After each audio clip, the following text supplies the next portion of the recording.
Hai semuanya, kali ini kita akan membahas tentang latihan soal PTS atau penilaian setengah semester pelajaran matematika untuk kelas 3 semester 2 kurikulum 2013. Ada 10 contoh soal yang akan kita bahas satu persatu. Nomor 1. Berikut ini hal yang benar mengenai bangun datar trapesium adalah: A. Memiliki dua simetri putar. B. Memiliki dua simetri lipat. C. Tidak memiliki simetri putar. Bangun datar trapesium dapat digambarkan sebagai berikut. Jadi ini yang disebut trapesium ya. Bangun datar trapesium memiliki ciri-ciri sebagai berikut. Memiliki 4 sisi atas, bawah, kanan, kiri. Memiliki satu simetri lipat, jadi bisa dilipat satu. Dan tidak memiliki simetri putar, karena kalau kita putar ke arah manapun tidak ketemu, dia cuman bisa begitu saja. Jadi dia tidak memiliki simetri putar. Dengan demikian, hal yang benar mengenai bangun datar trapesium sesuai pada pilihan jawaban adalah yang C, tidak memiliki simetri putar. Nomor 2. Perhatikan gambar di bawah ini. Jika bangun di atas dipotong sesuai dengan garis putus-putus, maka akan terbentuk A. 2 buah segitiga, B. Segitiga dan persegi, C. Trapesium dan segitiga. Jawabannya yang C. Jadi atasnya itu segitiga, bawahnya trapesium. Jadi jawabannya C, trapesium dan segitiga. Nomor 3. Perhatikan gambar berikut ini. Ini ada jam. Jika saat ini jam menunjukkan seperti pada gambar di atas, jam 5 ya. 1 jam 35 menit kemudian waktu akan menunjukkan pukul, kita lihat, A. 5.35, B. 6.25, C. 6.35. Kita lihat ulang jam yang tadi. Jadi jarum pendek menunjuk ke angka 5, artinya menunjukkan pukul 5. Jarum panjang menunjukkan angka 12, artinya menunjukkan menitnya ke 00. Oleh karena itu jam di atas menunjukkan pukul 5 pas. Kemudian kita hitung waktu setelah 1 jam 35 menit.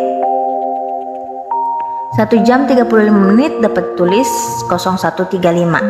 Lalu kita tambahkan 500 ditambah 01.35 sama dengan 6.35. Dengan demikian 1 jam 35 menit kemudian dari jam di atas menunjukkan pukul 6.35. Jadi jawabannya yang C.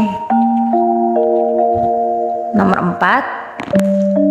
480 menit sama dengan berapa jam? A. 60, B. 9, C. 8. Ingat bahwa 1 jam sama dengan 60 menit.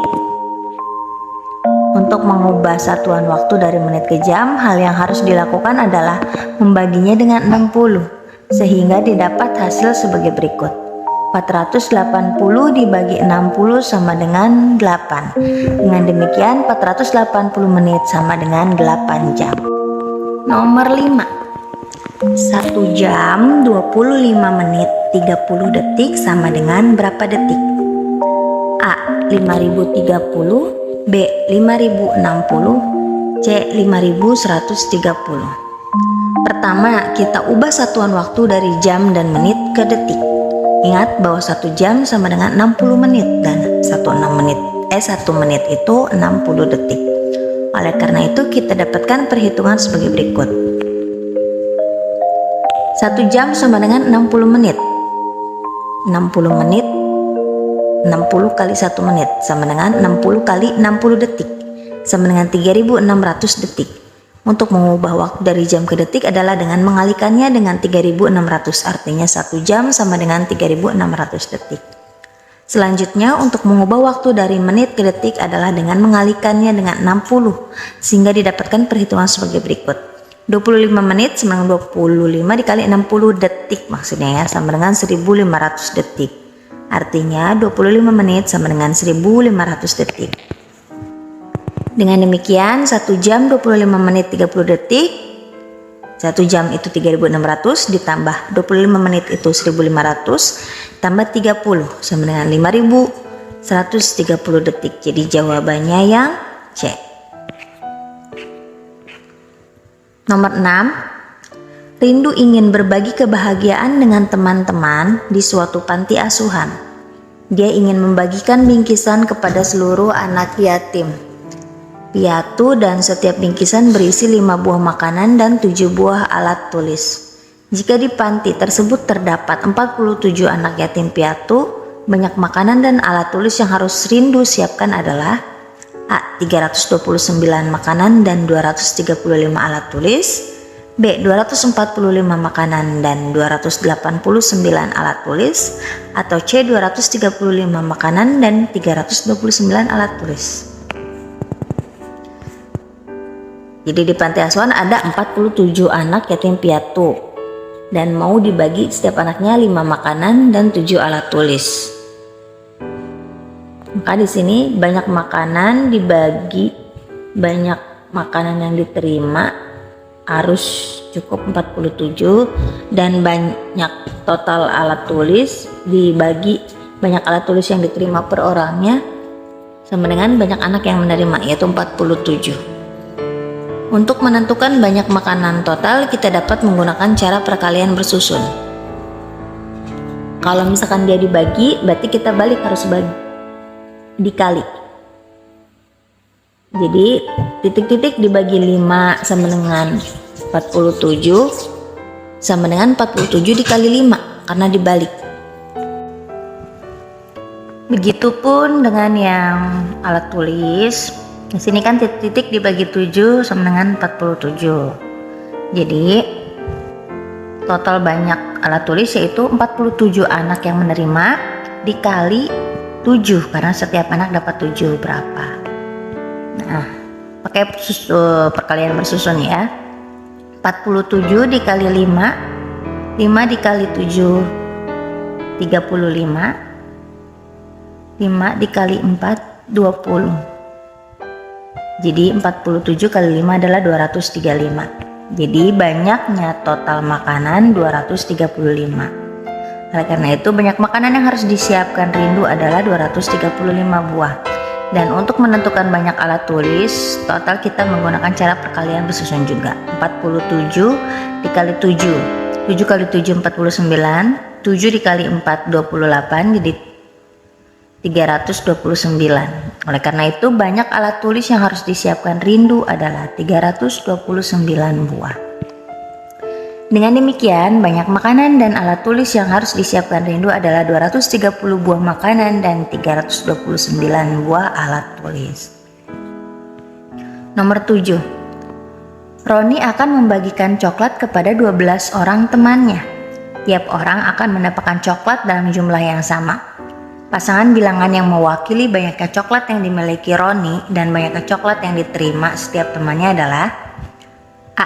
300 dan 15, B. 300 dan 25, C. 300 dan 30. Roni akan membagikan coklat kepada 12 orang temannya. Untuk menentukan banyaknya coklat yang dimiliki Roni dan banyaknya coklat yang diterima setiap teman dapat dilakukan dengan memeriksa hasil operasi pembagian dari setiap pasangan bilangan pada pilihan jawaban dan pilihan hasil baginya 12.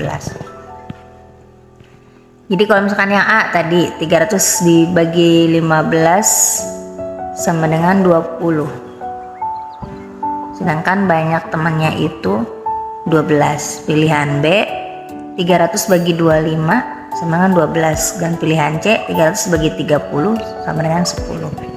Berdasarkan perhitungan pasangan bilangan yang jika dibagi hasilnya 12 adalah 300 dan 25. Dengan demikian, banyak coklat yang dimiliki Roni adalah 300 buah dan setiap temannya akan mendapatkan 25 buah coklat. Nomor 8. Paman memiliki 14 petak tanah yang ditanami berbagai macam sayuran.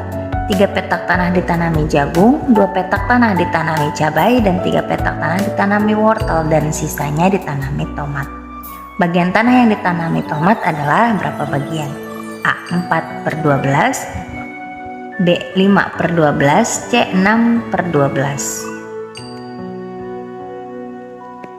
Di sini dari 12 petak itu kita pisahkan ya, jagung 3, cabai 2, wortel 3, dan sisanya tomat. Sisa tanah itu kan total tanah 12, dikurangin yang sudah ditanami jagung, cabai, wortel, jadi dikurangin 3 tambah 2 tambah 3 atau 12 dikurangin 8 sama dengan 4. Jadi tanah milik paman dapat digambarkan seperti berikut. Ada 12 petak, jagung 3, cabai 2, wortel 3, tomat 4.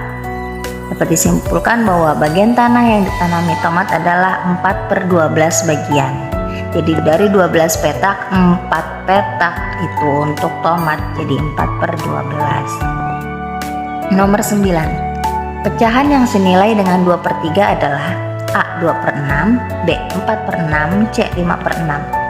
Jadi kalau kita gambarkan 2/3 itu ada satu kotak, kita bagi 3 dan kita arsir 2. Jadi 2 bagian dari 3 bagian. Nah, jika kita kecilkan lagi menjadi 6 potongan dan yang diarsirnya agar sama dengan senilai dengan 2/3, arsirnya kita samain. Dan di sini hasilnya itu 4 kotak dari 6 kotak atau 4/6. Jadi 2/3 senilai dengan 4/6. Soal yang terakhir nomor 10.